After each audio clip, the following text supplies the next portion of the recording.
Happy morning to all. I'm Srini Nara, Regional Soft Skills Head, Guntur District. I'm very happy to host this show for along with my colleague, Ms. Dakshayani, and we are here for the Expert Talk Show. Welcome you all. I welcome you all to the Narayana Group of Institutions Expert Talk. The Narayana Group is one of the Asia's largest educational conglomerates where approximately 40,000 teaching and non-teaching faculty provide a world-class education for more than 4 lakh students spread across 19 states in India. The Narayana family is home to a flourishing academia with 300 students, 300 junior colleges, 300 schools, 300 junior colleges, and 8 professional colleges. We also run full fledged institutes for civil services, coaching centers, and correspondence to address the vocational goals of career oriented students. The soft skills department is one of our group conducts various practical learning sessions for all the students. In that set, one best segment is the expert talk. We have the great leaders in the society who possess expertise in various sectors. We invite such distinguished personalities to be a part of our talk show, sharing their personal experiences, tips, and other thoughts, which can enlighten the young minds to ponder in more productive lives.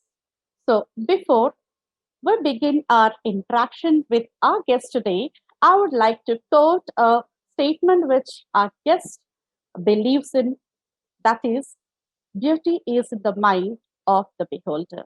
I repeat, the beauty is in the mind of the beholder. Yes, Renu ma'am, the statement truly reflects the area of work of our distinguished guest. A beautiful morning to everyone. I'm Dakshayani, Regional Head from Department of Soft Skills. I'm privileged to get the opportunity to introduce our guest. Dear audience, today we have with us a famous psychiatrist, Dr. Jyotirmay Garu. Dr. Jyotirmay is a neuropsychiatrist, therapist, and ex-civil assistant surgeon based in Hyderabad. She is a medical doctor who facilitates speedy and effective recovery using a combination of psychotherapy and psychopharmacology methods for people suffering with mind related issues like anxiety, work related stress, depression, addiction, bipolar disorder, schizophrenia, marital issues, etc. Dr. Jyotirmai is a TEDx speaker and speaks at several corporate, educational, and media setups about mental health related issues. Her articles about importance of proper mind health care are regularly published in national newspapers like The Hindu, Andhra Jyoti, etc. She is an ex-civil assistant surgeon, chief medical officer with the erstwhile United Andhra Pradesh state government. She is an expert peer reviewer for Andhra Pradesh Journal of Psychological Medicine and a member of Indian Psychiatric Society, Hyderabad Psychiatric Society, ANCIPS Organizing Committee. Dr. Jyotirmai holds an MD in psychiatry. She is a state first gold medalist and she also holds an MBBS from Usmania Medical College, Hyderabad. Dr. Jyotirmay Garu is available in Hyderabad at Continental Hospitals, Gachibowli, Care Hospitals, High Tech City, Madhapur, for an in-person consultation based on prior appointment. Ma'am, once again, we welcome you to the Narayana Expert Talk. Thank you for joining us. Over to Srinu, ma'am. Thank you, Ms. Dakshayani. Once again, I welcome you, ma'am, Jyotirmay ma'am, a hearty welcome to our expert talk show today. So, but before we ask your views and suggestions, we are curious and also enthusiastic to know about your childhood, your family, your friends. Also, how you get into this psychiatric field? How was your journey into this psychiatric? Ma'am, could you please throw some light? Would you like to share your best moments with us? Thank you, Andy. Um, yeah, thank you for inviting me over today to share my experiences with you. And I hope that it would be beneficial for some of the students and parents and teachers. I would be very glad. So I was brought up in Hyderabad only, Andy. I went to DAV school, and my schooling from my preschooling to 10th grade was in the same school. So I had developed a very intimate bonding with many of my school friends and teachers. We were all like, it was like our second home, home away from home. So most of the values, most of the discipline, most of the fun moments, I think the memories I have still of my schooling days are the foundation stones. So our principal, Sita Kiran ma'am, was the one who showed us the way, showed us the path. So yeah, and still we are in touch with my school friends. We are a group of friends with whom I think that is where the students, develop bondings, the peer bondings with friends. They learn values from their teachers, and that shapes their adulthood life also. So I believe that our school teachers, they hold a major role in shaping the child's future. So in shaping not only just academically but even socio-emotionally, socio-emotionally, how the child would be growing. I think it is majorly in both the parents and the teachers' hands. Then after my schooling, I went to do BIPC, and I joined Osmania Medical College after the MSET ranking and all. And then I finished by MBBS. And there again, I had developed very good bondings with my teachers over there, and my fellow students who are still, we all, I think in this pandemic, our medical batch, 2002 batch, we all are helping out each other to provide assistance to other people and trying to do our trying to contribute to the society in our own way, because we all diverged into different specialities, after our college. And the reason I took psychiatry, I think in our batch it was just two people who have taken psychiatry, me and another boy. So we were like asked why, you chose psychiatry and all that. But somehow from the beginning I was intrigued by this speciality. I wanted to try to understand, what exactly. It's just not about the physical health, but the mental health also, which shapes the individual. It's biopsychosocial, model that we learned about.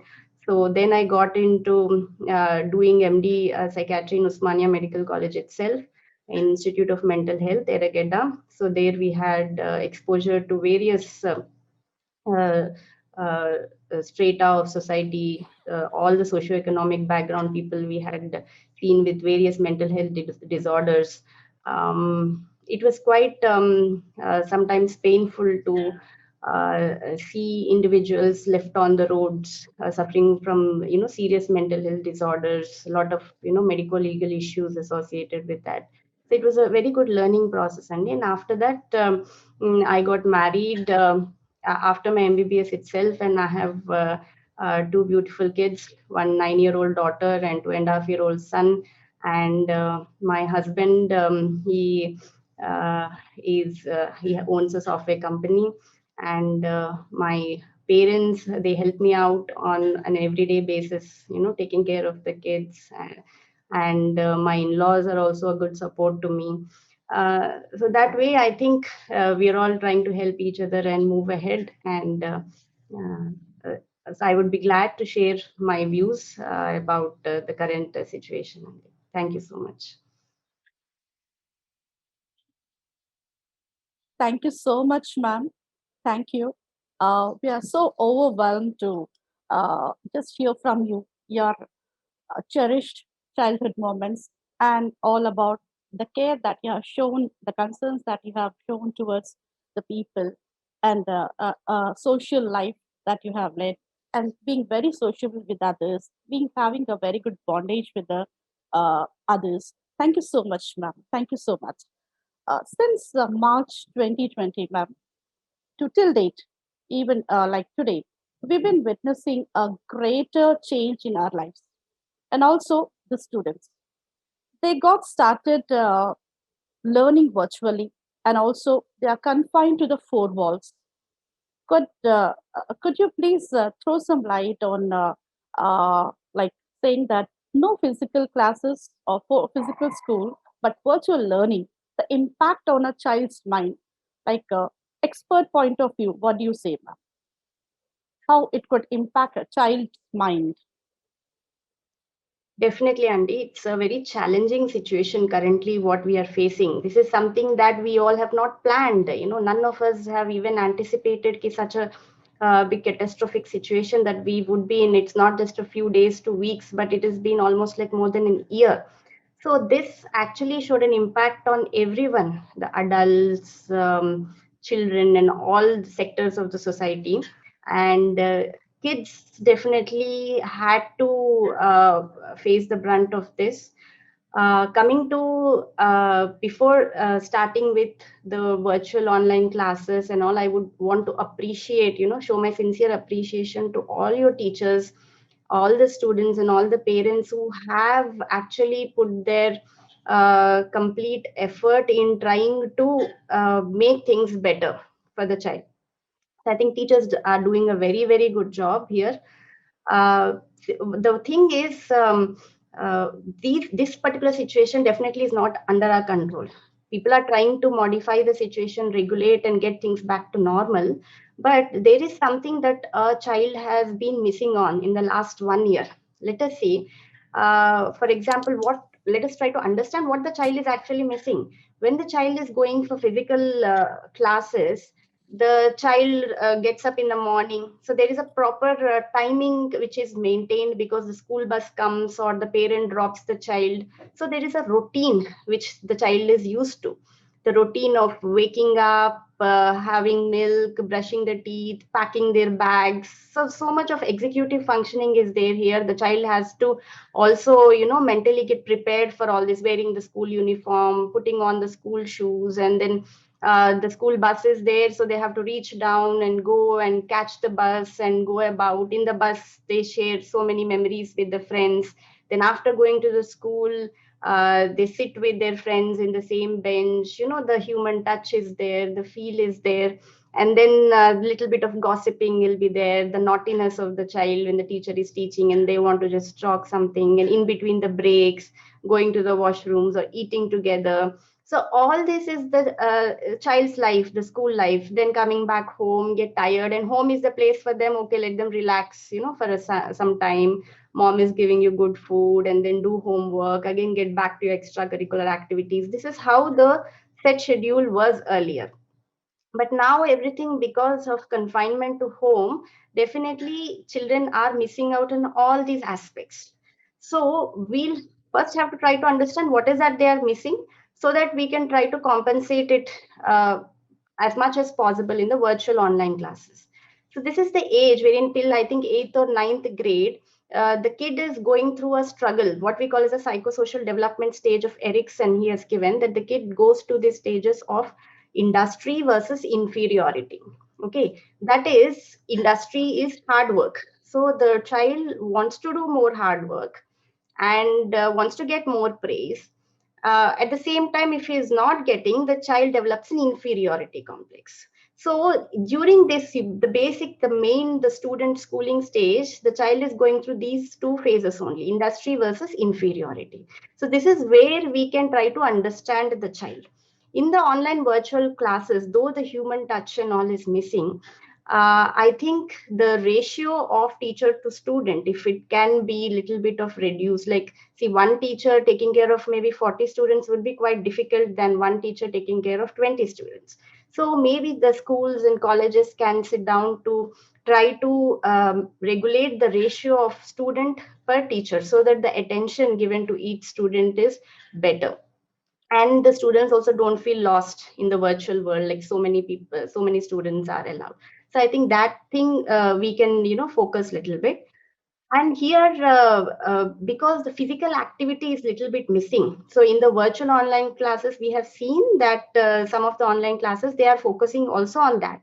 So there is a physical trainer who asks the student to maybe do so and so exercises or so and so Surya Namaskara and all that, which definitely the child is not just allowed to sit in the chair, but also do some activity around. So this also helps the child. So, and we also have to focus on the academic thing, and whether the child is good in sports, whether the child is good in arts, whether the child is good in social skills, and try to praise the child as much as possible on an online or virtual class. Each and every child maybe has to be told that this is your good skill that you are on, and the child has to be praised so that the child doesn't develop inferiority. So I think this is what we can focus more on the virtual and online classes. But definitely, when you have asked about the impact, it has impacted, but children are adapting to it. Slowly, the adaptation is coming. And let us hope that they don't need to adapt too longer and the situation little bit gets better and they get back to the physical schooling as soon as possible. But until that time, we as adults, our adult mental health reflects on the children mental health. So as parents and teachers, we will have to keep our mental health intact by trying to learning self-care mechanisms and all, so that we take care of their mental health properly. And Thank you, ma'am. Thank you for letting us know the impact on a child's mind. And we all know education is a shared commitment between teachers and parents, and the role of parents has increased many-fold these days. Ma'am, I would like to know your views on how should parents behave in this present situation. So I think parents should first accept the fact that this is a reality, and it is as tough it is for them, it is tough for the child too. Sometimes what happens is we are too much engrossed in our household works, or if both the parents are working, the office works and outside the situation, all health issue concerns, all this anxiety, when it increases in the parents, it shows as irritation or shows of lack of time being given to the child. And as part of displacement of their feelings, they sometimes shout on the child, or sometimes ignore trying to listen what the child is actually wanting to say. So firstly, before parents can take care of the child, I think they have to first sit down for some time and try to analyze if they are having any problems, they are going through some stress, and how they can for a second do some relaxation techniques and calm themselves down, and try to understand and try to validate the child's feelings first of all. For example, let us say the child is irritable, the child is angry or shouts or says something. Instead of shouting back, maybe try to validate or try to sit with the child. Okay, I understand that you're unhappy, understand that you're angry. So let us try to sit and discuss what actually made you do that. What actually made you do that? What is wrong? What is that you don't like it in the current scenario? So please tell us. So, giving these open-ended questions, I think the child can better try to explain what exactly happened, what is wrong. So, whether, let us say, sometimes we have seen there are some technical glitches or technical difficulties in managing the online classes. Either the video clarity is not there and the child is not able to understand what to do. Sometimes suddenly it goes off, suddenly it switches off.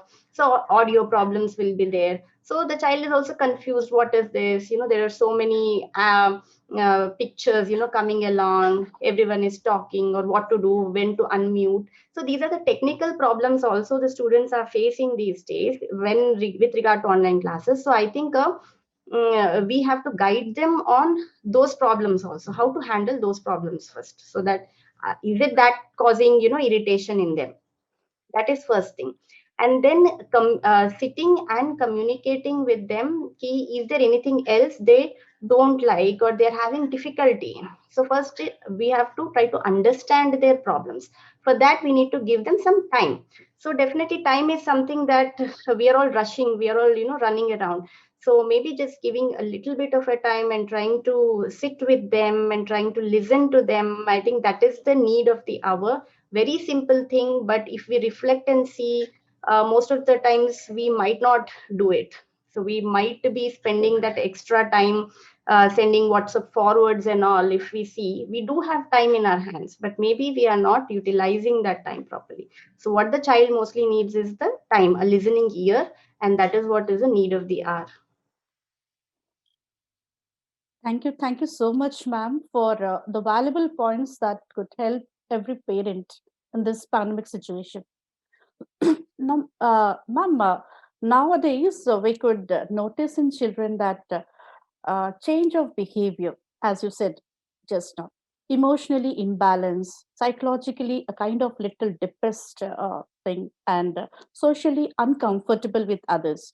So, what kind of behavior patterns that should the parent observe to reach out to the help, or who should they approach in this regard? Immediate whom they can approach so that they can have a better help to help the child. Yes, Sandeep. So the behavioral changes that the parents can look out is, first of all, any change in their behavior. Earlier, how the child was, if there's any change they can notice. The change can be a passive or an active change. Active change per se, let us say the person is being really very much overactive, hyper, hyperactive, or trying to be little bit, talking more loudly, shouting for everything, demanding more things from the parents, or kind of becomes lonely, shutting themselves down, not talking. Earlier the person who used to talk so much, currently whatever, even if we ask something, or their favorite cartoon or something is played in the movie, is played in the TV also, they don't show interest in pleasurable activities, enjoying activities. They don't show interest. There is lack of appetite. They are not interested in eating. Or there is disturbances in the sleep, if they are getting some nightmares, not sleeping well, waking up more frequently, showing some worrying kind of signs, or being restless, moving around here and there, or talking about their friends. So sometimes they talk with friends who got affected with COVID or any other issues, and they can be talking about end of life situations. What if this happens? What if we lose parents? Sometimes these questions can be there in the child. So if we notice any of these signs of emotional changes like sadness, irritation, anxiety, or in the biological function, self-care of the child, if there is a disruption, then we need to understand that there is something wrong, and we will have to sit and talk with the child, or understand maybe where we are they mimicking us also. See, mostly what the child does is modeling behavior. The observatory learning is more for the children. So mostly in the family atmosphere also, if they say the parents also going through the same phase, that they are all talking about situations, worst possible situations which can happen. They are talking about disease, death, and they are being irritable. They are shouting at each other. If such things are happening, kids also mimic. So maybe we can evaluate or self-evaluate ourselves if we are doing such things, and is it the cause of the behavioral change in the child? And so if we can identify that, we can address that issue. Thank you, ma'am, for sharing the specific red flag behaviors which should alert the parents to seek help. Thank you, ma'am. The intention of the Narayana Group in providing continuous virtual learning is to engage children in a more productive ways, ma'am. So, ma'am, kindly share how should a day planner be like for a child when attending a virtual class? As you have mentioned in the early that yes, earlier during physical classes there used to be a routine being followed. Now during these virtual classes, how should be a day planner like for the children? So the routine should not be disturbed. The routine, what was followed earlier, I think if we stick on to the routine as such, or if we mimic an atmosphere of the similar routine in the house, it would be beneficial for the child. For example, setting proper waking up time, alarms and all. Like earlier, if the child was waking up at 6:30 or 7, so now just because the bus is not coming, we cannot ask the child to sleep for another half an hour or 1 hour. So instead, we can set a particular routine of waking up properly, and then the routine of brushing their teeth and having some milk and going to bath. Taking a bath and wearing proper dress, a formal dress prior to attending the online class is a must. And so there, the seriousness comes in the child. There is something that they're attending to. It is not just a casual place that they are just going to while off their time. So this routine, it should be set by the parent, and where a proper breakfast also should be given to them prior to attending the classes. And I think after sitting in the classes also, the workplace or the place that the child is sitting should be properly well arranged. It should not be very chaotic, and it should not be very cluttered. So it should be cluttered free. And the books of the homework books or the Excuse me. I'm sorry for that. So the homework books or the class books can be arranged properly, so that the stationery also should be arranged maybe a day before, before retiring to bed. Just like how they arrange their school bags, their workplace, the desk also should be arranged in a similar way. And then they should be proper breaks and in between also, like they should be allowed to go to the washroom, and some snack break should be given, proper hydration, fluids, water intake. So I think the teacher can keep on reminding them to have all these. And in between, after a particular academic discussion or a class, a little bit of a group activity can be planned between 3 or 4 friends of the child or with the teacher, where informal talking can happen about how things are, how the day was, or what are you planning to do next. So this lightens up them. It feels like a real, a school scenario for them. And the thing can be kept forth to the child that if there are any doubts, one-on-one, the teacher is available, to take one-on-one doubts post the school time is done, so that the child knows, child should know that if there is a problem, whom to approach. So there was this another thing of whom to approach. First, they should be told, the parent also should be informed, and the child also should be informed that there is a school counselor, or there's so and so ma'am. If there is any problem, you can message the ma'am, or you can call the ma'am, and you can tell your problem, or you can tell your parent first. Either tell your parent or tell the school teacher or the school counselor. And after that, if the counselor feels that the issues are mild and they can counsel the child, that's fine. But if they see issues are little bit moderate severity, or the child is going into depression or anxiety, they can escalate to a proper mental health professional. Like we have psychologists and we have psychiatrists. So likewise, the counselor can refer them to take proper services. And physical exercise is something that they can inculcate, like post in the evening hours, any extracurricular activity that they're fond of. I think the online virtual can also be used other than the teaching theoretically and visually, for dance classes, for yoga classes. So kids can have some kind of physical activity even in this scenario, which is good for them, good for their mental activity as well. So, and proper sleeping schedule in the night time also, not spending late nights on screen, and maybe around 9 o'clock they retire to bed, and they have proper 8 hours, 6 to 8 hours of good sleep in the night is required for a child to function properly in the daytime. Thank you so much, ma'am. For sure, it's all your brilliant day planner. Every child who are listening, the viewers who are listening to us, will definitely implement to their life, and definitely that could be a great help for every kid. Ma'am, we are facing panic moment of a second wave right now. Few countries have already noticed and been experiencing of the third wave.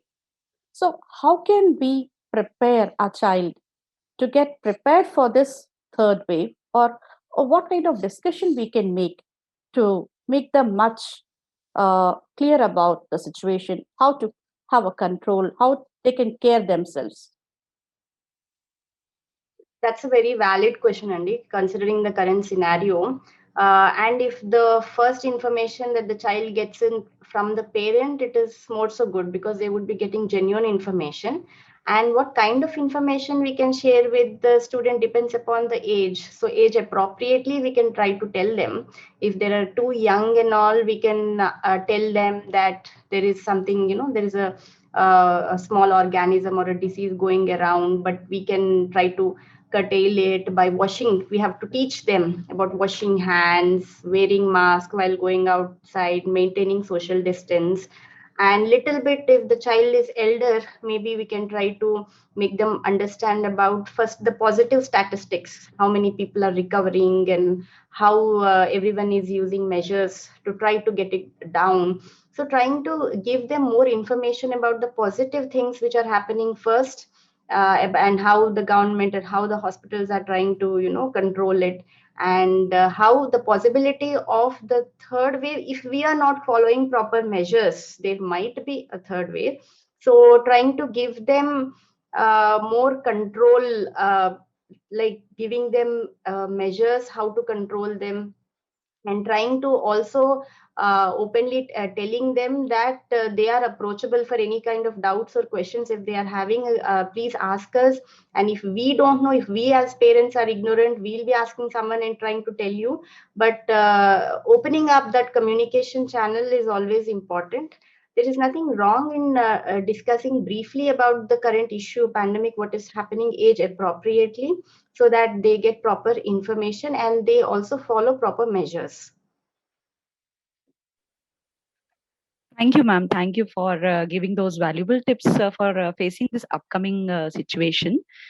In addition to these tips, ma'am, what do you say would be the best tip for the parent, apart from communication, opening the channel of communication and giving them genuine information of the situation? Out of these, what would be the best one also? See, the best one is while we open the channel, it is about listening. What first I have emphasized, ki listen what the other person is telling, the verbal cues and the non-verbal cues also. We should be always on lookout of what the child's emotional expressions or the other kind of throughout the day his behavior is. So trying to understand both the verbal and non-verbal cues of the child is very important for the parent, because the parent is only 24 into 7 observing the child. So he or she would be able to handle situation better if they come to know it better. So just trying to see if there is anything wrong with the child. And second is not minimizing any problems or anything that if they are telling, let us not minimize. No, that's okay, fine. There is nothing to worry about it. Just leave it. Sometimes we tend to say it's a very small thing. Why do you even worry about it? So instead of saying that, let us take whatever the child takes seriously. And just like an adult on adult talk, how we deal with adult problems, let us take the child's problems also in a similar way. And let us let us put a serious note on it, instead of just pushing it aside.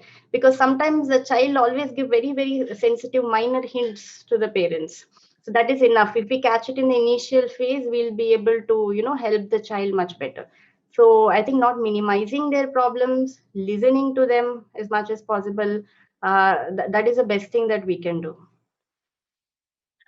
Thank you, ma'am. Thank you so much for the best inputs that you have given for all the parents.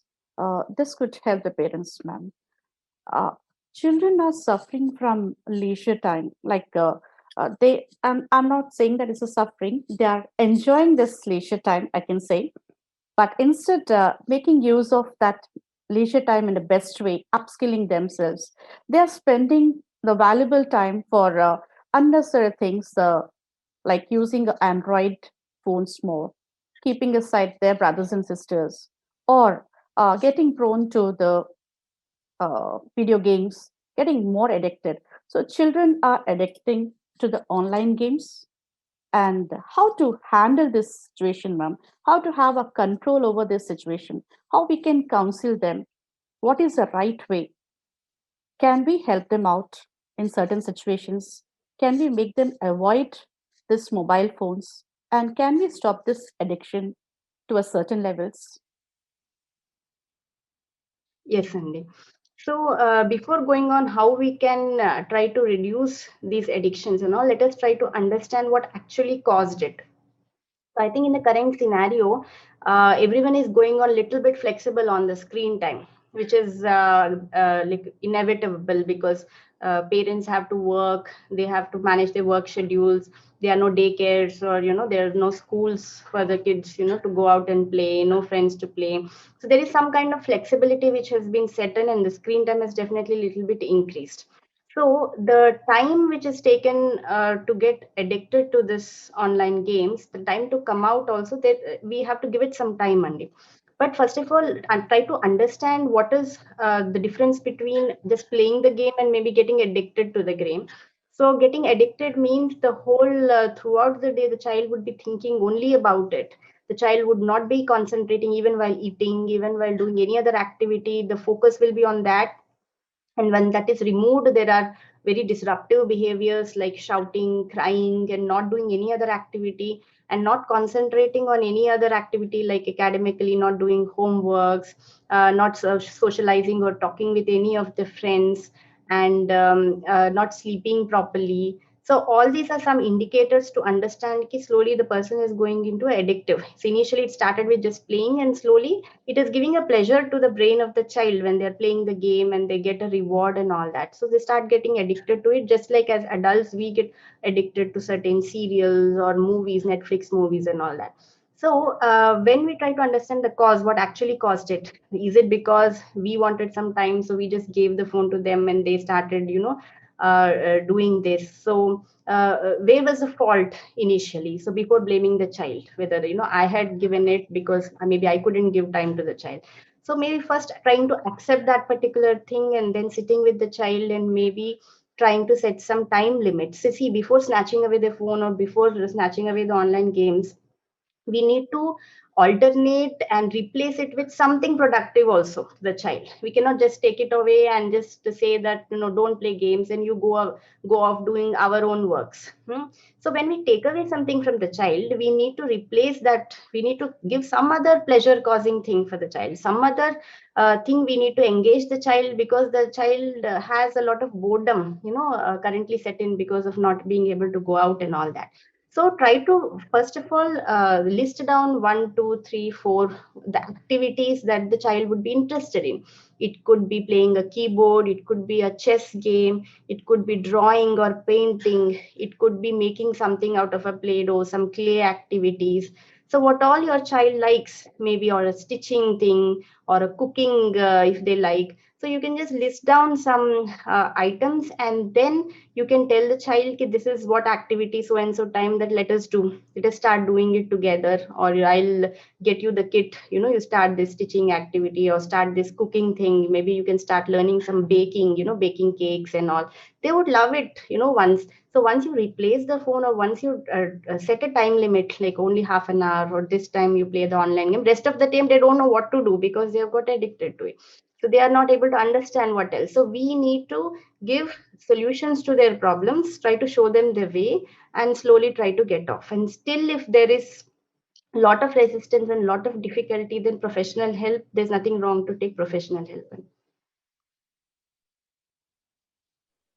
Yeah, thank you, ma'am. We have come to know that yes, parents have to look out for the cause and then plan an alternative so that they can overcome this addiction what they see in their children. Ma'am, I would like to take your attention to another major situation seen nowadays, that is our loved ones being in quarantine. So in such situation, how a person can offer emotional support to a person who is in quarantine, ma'am? Yes, Sandy.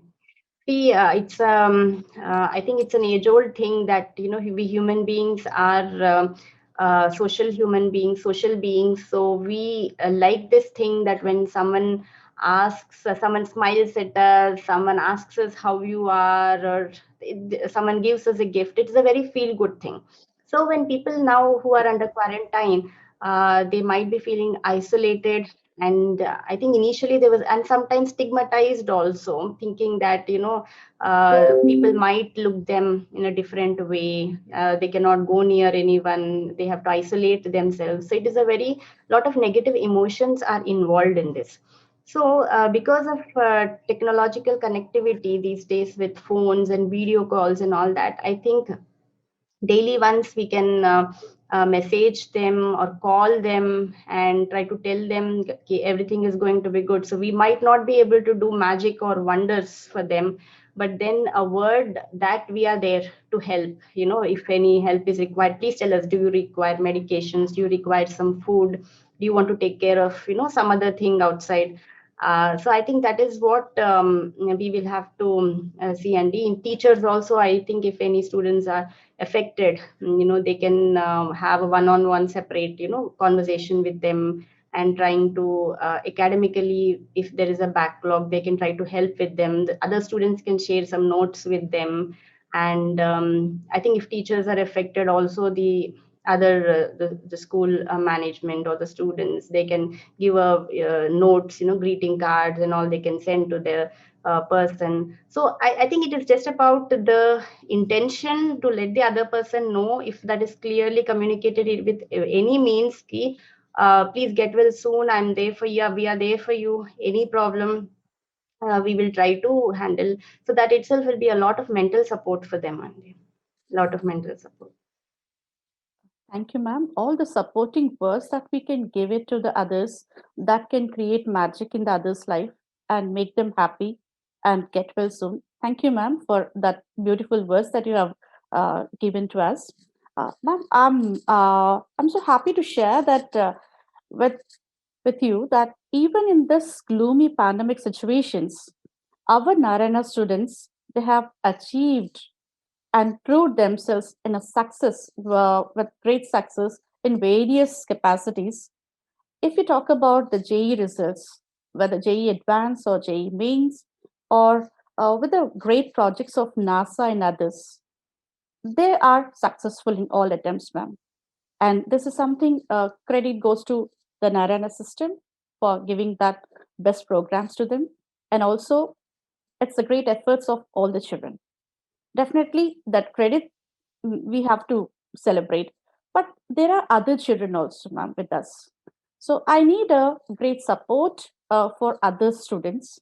Ma'am, to motivate other students, I request you to suggest some strategies to handle the stress and achieve the success in facing the competitive exams or the situations, the challenging situations that they face in. What could be that and how they can tackle that? Sure, Andy. See, thing is, children, what works for one student might not work for the other student. So that we will, let us accept that. So let us not even start comparing for the parents also, especially that, your friend has performed, you have not performed and all that. So let us not bring that into the picture, but let us try to understand what techniques all students can use, and they can evaluate what works well for them. Like working hard is one thing, the age old thing, nothing can replace hard work. But these days again, it is the new trend is working smart also. You sit for 2 hours, you keep on reading the same para again and again, and you see that your friend is there, he just read for maybe 10 minutes or 15 minutes, and the other time he was playing around. How could he perform, he gets so and so rank, and how could I have spent so much time, and how could I not get this rank? Sometimes these are the questions that usually the students can have. Okay, what is a magic formula? See, there's no magic formula. It is all about planning. It's all about working smart these days, just not sitting and working hard. Hard is okay, but try also to work smart. So try to first plan properly your schedule. Okay, what is the syllabus? What amount? What is the possible schedules, possible timetables you can keep, than trying to keep that all the 10 chapters I'll be finishing in 1 week. Instead of that, maybe you can planning little bit earlier, not just prior to the examinations. The time management is very, very important. Start to plan in the starting of the academic year itself, that how you want to arrange your.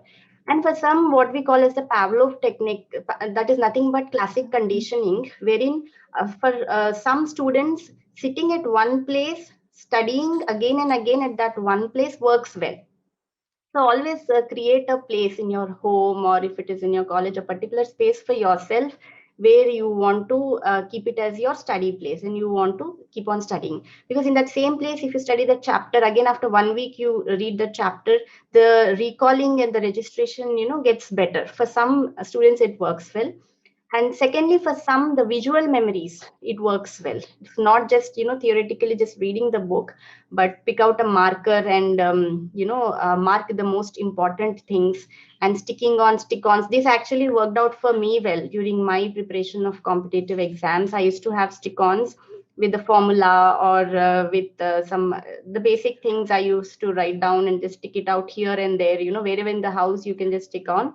And visually, when you see that and you're remembering it, trying to recall it in the exams becomes easier. So the visual memory, I think if we use it, much better, it will be better. And another technique is taking breaks continuously. The human attention span is not that you can sit for 1 hour and keep on studying. Sometimes the productivity decreases a lot. Brain goes into fatigue. So 20 to 30 minutes, you can take that time and then take a break after that. So when you take the break, the brain also goes into a little bit of a resting mode. It can completely register the information properly, what you learned properly in those 20 minutes time period. And the 4 hours, that is reading, first to last the chapter, you have to finish once reading, and then recalling, that is take a book. You have to prepare your own notes also, not just the textbook part and not just what the teacher has told, but sometimes our own notes in our own language, our own flow charts, you recall, and what are the main important points in that chapter. If you can note down in a flow chart or a diagram, putting all colorful thing, that is a very good thing. And then after recalling, sitting and reflecting, the third hour, reflecting of, okay, what I have learned, what are the important points in this chapter, this, okay. And then revision, the fourth comes revision. That is maybe at the weekend you can say, okay, this chapter, whatever I have written, whatever I have recalled, I revise with some questions, the old questions, the competitive exam questions. So I take it out and I try to evaluate myself, whether how good I am performing and all.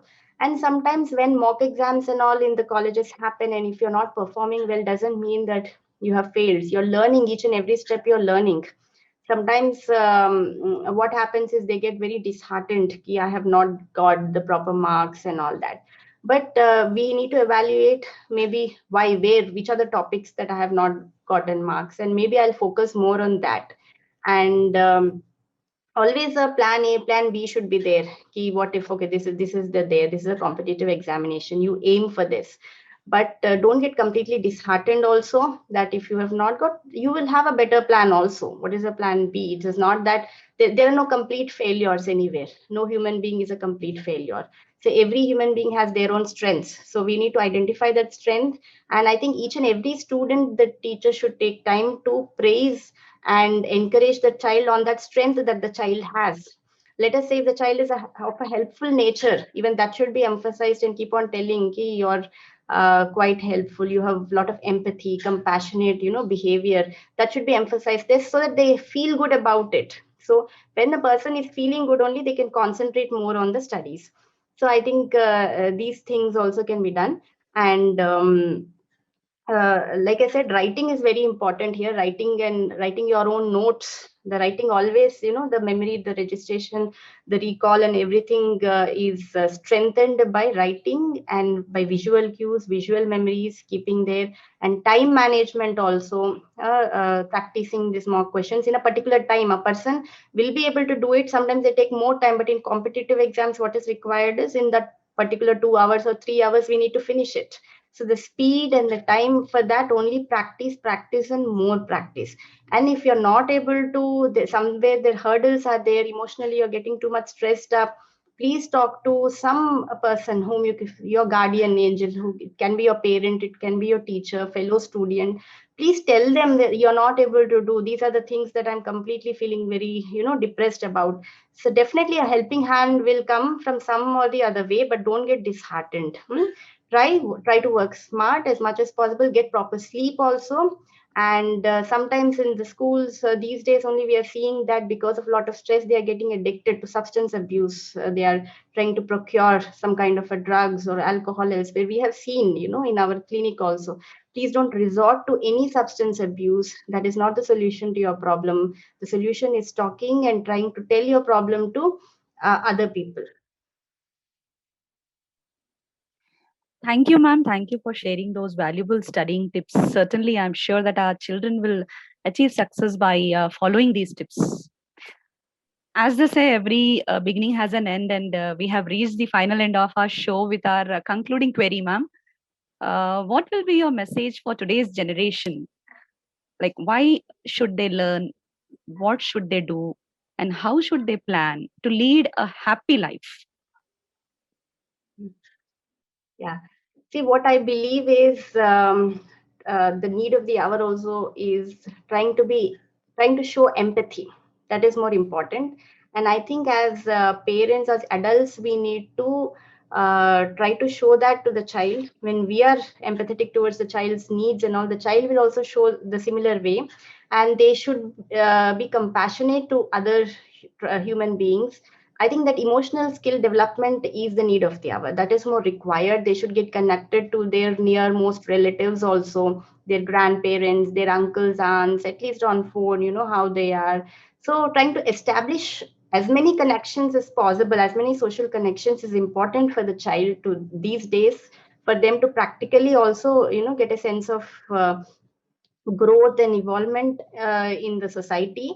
That is what is required. Trying to grow a child who is more compassionate, more empathetic, more helping towards other people. They definitely will be sincere enough to also show sincerity in their studies and academically the growth, and trying to prove something and do something for the society, something good. So I think we have to develop, it is in our hands only to develop students and children who are more better individuals than us. Thank you, ma'am. Thank you for all the valuable suggestions you gave for our children, for our parents, everyone. Thank you so much, ma'am, for your valid inputs. And Jyotima, ma'am, I could say that sparing your valuable time with us, being with us today for this talk show, expert talk show. Thank you so much, ma'am. And sharing the cherished childhood moments of yours, memories of yours, the valuable suggestions. It was lovely speaking to you and getting guidance for our Narayana family, indeed. I should say big thanks to you, ma'am. So thank you so much. And once again, I could say that all our viewers will understand the logic of your tips, your suggestions with their hearts. Definitely, they are going to follow with heart, ma'am. And thank you once again. And all the viewers, that's all for the day. All the viewers, we will be back again with another expert talk show, again with a great eminent personality with us for the next talk show. Thank you. Stay home, stay safe. Thank you so much.